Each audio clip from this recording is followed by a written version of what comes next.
Mata adalah panglima hati.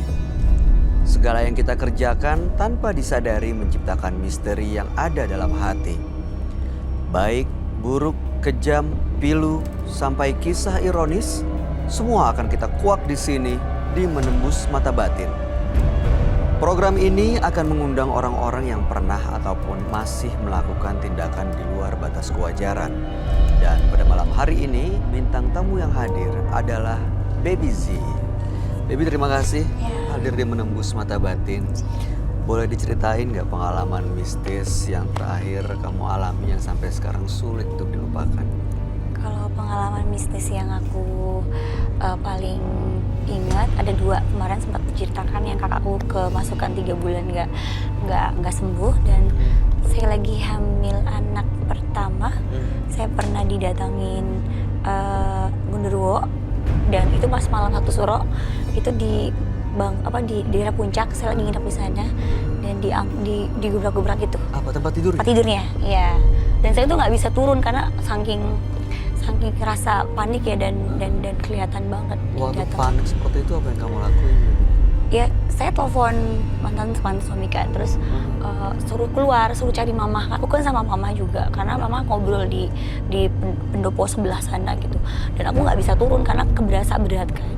Dan memang, dan satu sisi lagi, memang aku di badanku nih, ada yang dampingin ya. Kata orang tuaku zaman dulunya tuh, dari nenek moyang, ada seorang perempuan yang mendampingin selalu badan aku di mana. Sampai sekarang? Sampai sekarang, ya. Dan pernah itu, ada yang melihat itu tapi? Pernah ada yang lihat, dan beberapa orang pinter yang selalu ketemu aku, misalnya di mana papasan gitu, di kamu tuh ada yang jagain, seorang ibu-ibu gitu. Dan makanya aku sering banget ketemu hal-hal yang agak sedikit mistis ya? Tapi aku kerasa juga gitu loh. Karena di iga aku ini iga jarang. Kalau ada orang yang iganya jarang, itu gampang banget untuk ngerasain hal-hal mistis, ngeliat atau apa. Cuman mungkin karena aku tidak diasah kali ya, jadi nggak diikuti. Ya nggak diikuti, jadi ya. Oke, kalau sekarang yang kamu rasain gimana di studio ini? Memang agak aura hangatnya ada ya ke bulu kuduk ya. Mudah-mudahan malam hari ini kamu baik-baik aja ya. Ya. Dan mudah-mudahan yang kamu rasain tadi yang nggak ganggu kita semua malam hari ini. Enggak. Nah, berikut ini kita akan undang seorang partisipan. Dia adalah seorang pria yang mengaku sebagai pelaku mistis dan sering melihat dan diganggu makhluk gaib. Malam hari ini kami akan panggil dia dengan nama samaran. Kami persilahkan Rico.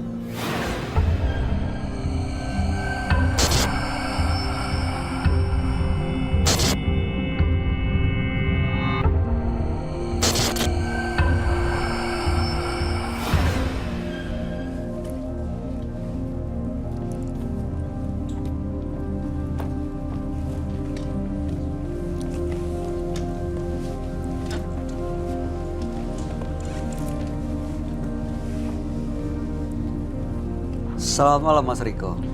Selamat malam. Boleh kami tahu pekerjaan Anda sehari-hari? Saya sehari-hari sebagai presenter di salah satu produk yang saya promosikan. Oke. Apa yang mau Anda ceritakan pada kami malam ini? Jadi begini, Mas Bayu. Ini kejadiannya sebenarnya sudah lama ya.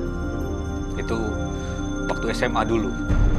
Jadi waktu saya SMA, saya saat itu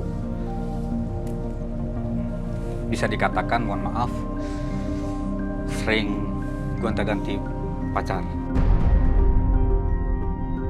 Karena saat itu masih remaja ya, masih suka senang-senang. Sampai akhirnya salah satu pacar saya itu hamil. Dan dia minta pertanggungjawaban saya. Masih SMA waktu itu? Waktu itu. Oke, lalu kemudian? Yang ada saya malah marah-marah. Saya malah maki-maki dia gitu. Karena nggak mungkin kan pada saat itu saya masih SMA, kemudian saya harus tanggung jawab. Saya nggak ada pikiran ke arah sana begitu. Saya maki-maki dia, saya tinggalin begitu aja. Lalu dia kondisinya seperti apa? Saya nggak tahu saat itu. Setelah kemudian saya lulus SMA, cerita itu sudah saya anggap selesai.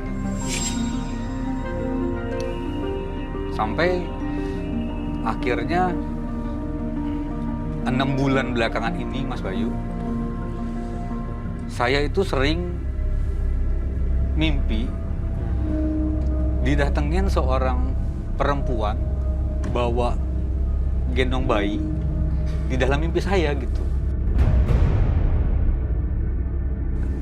Dia samar-samar ya. Makanya saya bingung gini siapa gitu loh. Dan itu terjadinya berulang-ulang gitu. Dia cuman hanya senyum sambil gendong bayi, sambil melambaikan tangannya ke saya. Sampai akhirnya saya terbangun dan saya heran itu siapa gitu loh. Sampai suatu ketika ada reuni SMA, saya datang kumpul sama teman-teman. Kemudian pada saat itu teman saya nyeletuk gitu bahwa mantan saya dulu itu yang pernah saya pacarin itu, yang saya hamilin itu ternyata dia meninggal dan gitu loh. Langsung saya tersentak saat itu dan saya kepikiran, jangan-jangan yang dalam mimpi saya itu dia gitu loh. Oke. Baik, saat ini tujuan Anda untuk datang ke menembus mata batin untuk apa, Mas Riko? Iya. Begini Mas Bayu, gara-gara seperti itu saya hampir jadi kayak orang apa ya, bawaannya ketakutan terus gitu loh. Saya baru merasa bersalah kalau memang yang datang itu dia gitu ya. Saya merasa takut akibat perbuatan saya. Dan akhirnya saya jadi bawaannya emosi aja bawaannya. Karena terganggu itu ya? Iya. Itu bunuh dirinya kenapa sebabnya? Anda nggak tahu? Ya mungkin karena saya sampaikan begitu aja kali. Karena pada saat dia minta pertanggungjawaban saya itu, ya saya biarkan. Jadi Anda nggak tahu janin yang dikandungnya dilahirkan atau digugur? Iya, Nggak tahu diaborsi atau enggak ya? enggak. Ada yang mau kamu tanya? Ya, tapi emang itu kan lagi sekolah ya? Sekolah, Pak. Itu orang keluarganya nggak ada yang nuntut Mas untuk datengin Mas atau apa, kan biasanya pasti itu ya proses untuk dia sampai itu kan pasti keluarganya juga kan tahu Iya. atau seperti, dan Mas kan berteman satu sekolah, Betul. kok nggak tahu berita itu atau sekedar mencari tahu ya kan? Gimana Keluarganya nggak ada seperti yang itu? menghubungi Anda, Mas? Enggak ada. Baik. Oke, mudah-mudahan kita bisa mengungkap misteri ini dan Anda bisa mendapatkan jawaban dan tentunya bisa kembali mendapatkan hidup yang tenang. Ya, mudah-mudahan ya Anda juga sudah menyadari bahwa yang dilakukan itu adalah tidak benar dan keliru. Anda akan kami ajak untuk bertemu dengan sahabat kami. Dia adalah seorang indigo. Kami persilahkan Roy Kiyoshi. Sebelumnya, tim Mata Batin sudah memberikan tanggal lahir dan nomor rumah partisipan kepada Roy Kiyoshi. Dengan mata batinnya, Roy akan membaca berdasarkan angka yang kami berikan. Riko, tinggal di rumah bernomor 23. Lahir tanggal 23 April 1978. Sosok yang ramah dan sopan, namun sangat emosional dan mudah tersinggung. Dia memiliki tabiat yang aneh dan keras. Emosinya terkadang meledak secara tiba-tiba, ditambah lagi oleh perbuatan di masa lalunya yang membuat Riko menjadi depresi.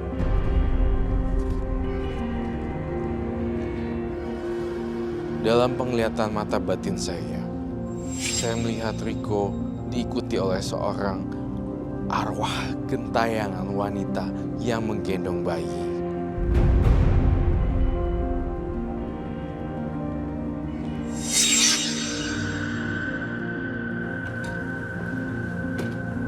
Selamat malam. Selamat malam, Roy. Halo, ketemu lagi. Silakan duduk. Terima kasih.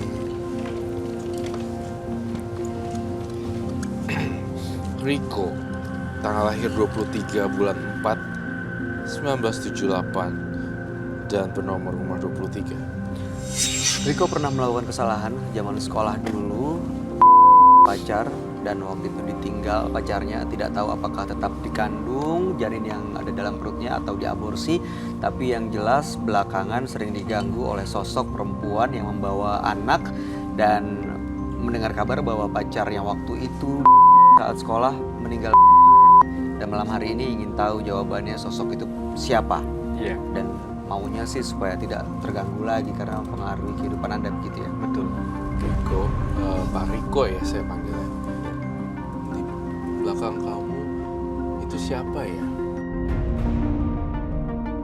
Ada seorang wanita tapi gendong bayi. Gendongannya kainnya warna merah. Kain batik warna merah. Waktu yang kamu lihat di mimpi seperti itu sosoknya, bawa gendongan warna Iya, merah. itulah yang selalu datang di malam mimpi saya. Itu di situ. Di belakangnya dia, Roy. Persis di belakang dia. Kain batik warna merah. Kemudian gendong anak. Sosok itu sedih, marah, atau seperti apa? Jadi mukanya flat, benar-benar flat, Hah? flat, benar-benar datar flat gitu sambil ini. Gak ada ekspresi. Oh, aku tahu. Ada yang ingin kamu sampaikan nggak sekarang? Soalnya dia menunggu penjelasan. Makanya saya datang ke sini. Wait. Saya minta kursi satu lagi, bolehkah? Kursi seperti ini. Ya, Minta kursi di belakang ada nggak? dan lupa. Oh my God. Saya lihat Riko. Beneran kamu harus jaga-jaga di sini.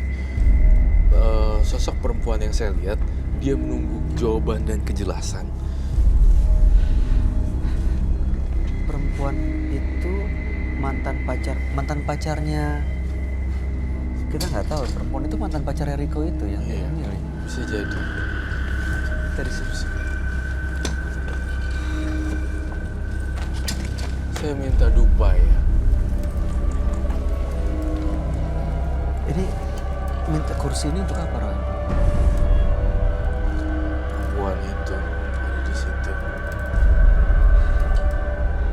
Saya mau minta maaf. Karena saya udah datengin ke makamnya untuk minta maaf. Saya ke orang pintar, ke dukun, untuk sebagai jembatan supaya saya nggak didatengin terus-menerus. Karena saya dihantui. Gara-gara saya seperti ini, saya jadi bawaannya emosi terus. Iya, saya mengerti. Tom, Dia belum bisa pergi dari kamu, Mas Riko.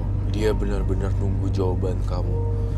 Dan saya ngelihat di sini, kenapa ya bagian lehernya itu warna biru, tapi pucat ke atas, tapi di bagian bawahnya warnanya beda juga. Apakah dia meninggal dengan nikah?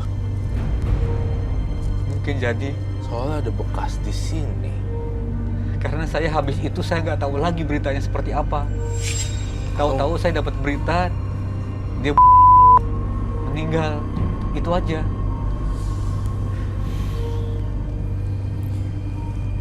Sosoknya sekarang ada di kursi ini, Roy. Makanya saya pengen ada dupa di sini. Anda pernah bertemu dengan keluarganya nggak? Belum pernah. Tapi sudah datang ke makam Iya. Saya cari tahu lewat teman saya. dan sudah ketemu. Iya.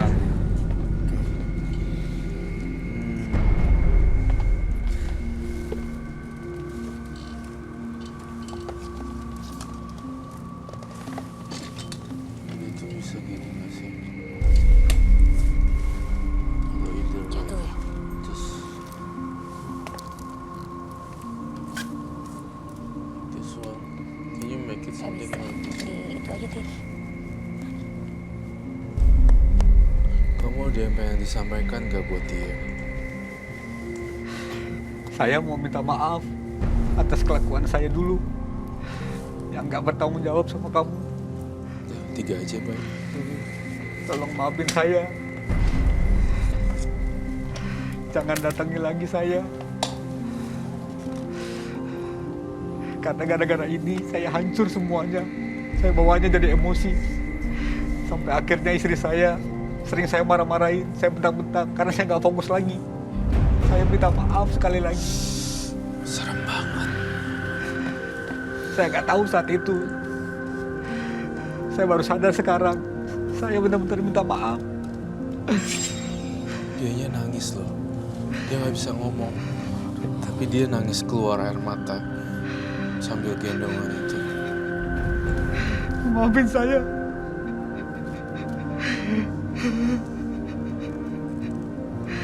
Saya nggak tahu lagi harus berbuat seperti apa. Karena kehidupan saya sekarang jadi hancur.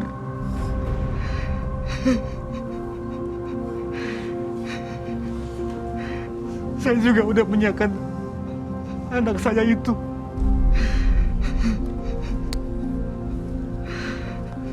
Sekali lagi saya cuma minta maaf. Saya mohon maaf atas kelakuan saya.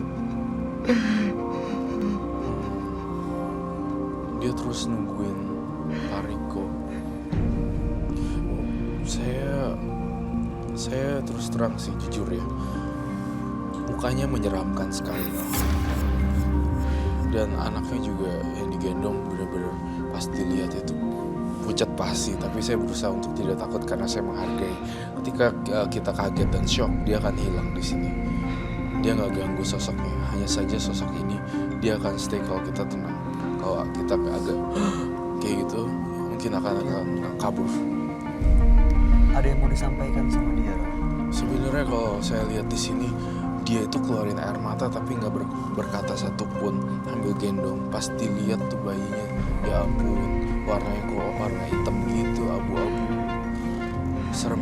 Serem sih jujur. Jadi saya harus gimana? Saya mau gambar mukanya. Ini memang karena waktu itu oleh Mas Riko ini. Betul sekali. Aku boleh nanya nggak? Silakan, Debbie. Tapi dalam proses misalnya kan suatu orang bunuh diri itu kan otomatis ada keluarga atau pihak-pihak berwajib ya, pasti kan mengusut kan kenapa sebab akibat, pasti kan keluarganya pasti tahu karena dia hamil. Apakah dari situ orang nggak ada yang mencari tahu tentang keberadaan Mas Riko sendiri gitu, atau bertanggung jawab atas kejadian yang menimpa sama pacarnya Mas Riko itu loh? Karena kan pasti kan ada yang tahu ya kalau dia memang hamil. Kehilangan Iya, nyawa pasti diusut pasti dan diusut lah bisa gitu. ketahuan Bisa lagi ketahuan hamil atau kok. enggak kondisinya. Itu gimana ya Mas? Karena pada saat kejadian itu mungkin orang tuanya malu sampai akhirnya dia keluar dari sekolah itu. Jadi pihak sekolah juga nggak tahu sebabnya apa sebenarnya. Iya, Apakah dia dalam kondisi hamil atau enggak juga nggak ada yang tahu. nggak ada yang tahu. Jadi kejadian itu pada saat kemudian dia minta pertanggungjawaban, kemudian nggak lama berselang itu dia keluar dari sekolah itu. Nah habis itulah saya lulus kontak betul-betul. Hilang. Kamu pasti nyesel banget soalnya dia benar-benar nyariin kamu terus. Kemanapun kamu berada selalu akan diikutin. Astagfirullahaladzim, la haula wala quwata illa billah. Itu salah satu contohnya. Itu apa, Roy? Itu si wanita ini datang. Kan saya sediakan tempat duduk. Dia nunjukin nih sekarang betapa marahnya dia. Dia kecewa banget ya. Itu matanya satu. Kok kamu bikin beda kanan sama kiri? Apa hilang matanya satu? Matanya hilang satunya. Penyesalan kamu tampaknya belum bisa diterima sama beliau, dan dia tuh marah lagi tadi. Di sini dia menunjukkan teror gitu. Pokoknya dia nunjukin harus nyawa diganti nyawa gitu ibaratnya. Enggak, jangan. Saya minta maaf. Sama dia, jangan sama saya. Saya minta maaf. Saya mau gimana lagi sekarang? Saya nggak tahu harus gimana. Jauhi saya, tolong. Kamu yang tenang di sana. Tapi ketika Mas Riko nangis, dia nangis loh. Gitu, nangis banget. Sebenarnya masih ada ya, walaupun gimana rasa Cinta. cinta